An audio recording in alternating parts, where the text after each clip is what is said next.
It's a lot of work.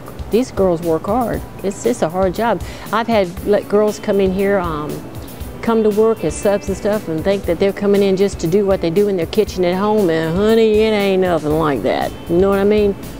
You working in here and what you do in your kitchen is like a whole new atmosphere. It's a whole new world. We call this the Bible of the Cafeteria, and this book right here are guidelines we have to go by. This is how thick this is. You see all these little things? It helps me because we're in this book just about every other day for some reason or another. This is the cooler where we have to keep the cold food. This cooler has to stay at 40 degrees or lower, and the food in it has to stay at 40 or lower. We have to make sure any raw meat, even in here, is kept away from cooked meat in case something would happen and this freezer would go down and the meat would thaw. I also think that this is a place where they should punish criminals. This place gets cold. We thought, some of the girls and I have thought, bring them in here, tie them in a chair, make them stay in here, because this would straighten you out real quick. This is a dry storage. Everything in here, this is supposed to stay at 70 degrees, okay? It's hard to do that sometimes when we have heat on, so we just have to watch the temperature. We have hot holding cabinets here, which have to stay at 140 or higher. This keeps the food hot for the, while it's holding to be put on the line to serve. Over here we have the other one over there. This here is a combi oven.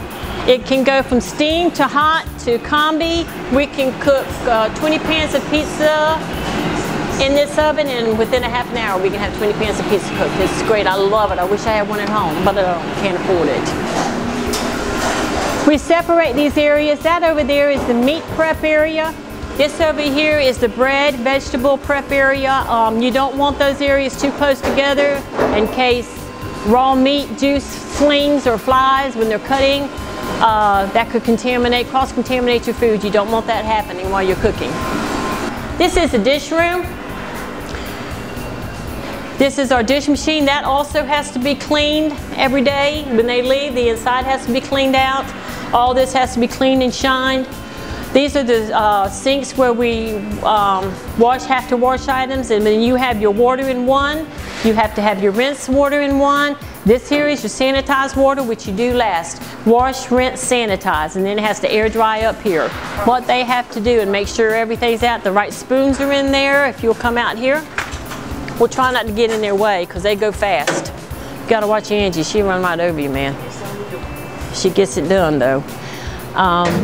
They're getting ready to set the lines up now. We have these, we even have to have the temps on these at a certain temp. You can see the steam coming up out of that water now. The temp in these have to stay 40 degrees or higher to keep the food 40 degrees or higher. That's in hot.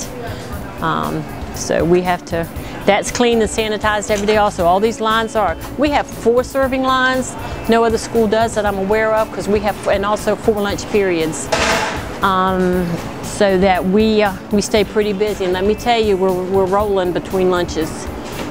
Making sure they have to restock their lines right between lunches, and you'll see them, they're not sitting down too much. They might get about a 5-minute break between second and third lunch to sit down for a minute, and then they're right back up, serving and hopping again. So they're great, really great group of girls. They can get it done.